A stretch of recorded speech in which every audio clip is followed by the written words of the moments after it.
Welcome to this edition of the First Aid Show. When an incident happens, there are often people about taking video and pictures of the scene. Can these be useful or just an invasion of privacy? And how do the EMS record the scene? We asked a paramedic what they thought. In this day and age, obviously everybody has a mobile phone, sometimes more than one, and we often arrive on scene and people are filming a situation. I would urge people to be sensitive to the family members. It's not necessary to upload things, particularly if it's a serious scene or there's children or family involved. It's not nice for other members of the family to find out what has happened through social media. So I would really urge you to be considerate.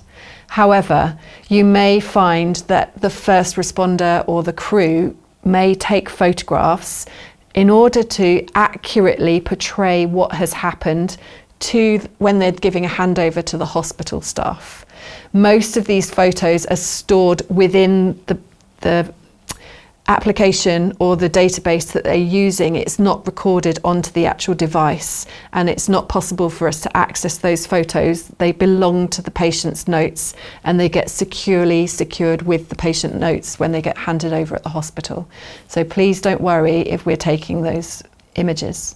We often will record photographs, particularly of the mechanism of injury, any crushed objects, cars, bicycles, helmets, because it just shows the intensity and the speed of the accident and the likely injury that it may have caused to the patient. We do not take photographs or images of the patient themselves that could be identifiable. If there's a wound that is open, we often will take a picture of the wound and then apply the pressure to stop bleeding or apply a dressing to keep it as sterile as possible.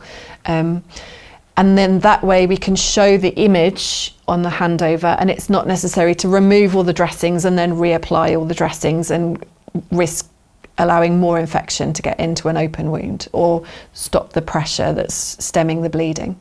So for that purpose, photographs are often taken of the injury site.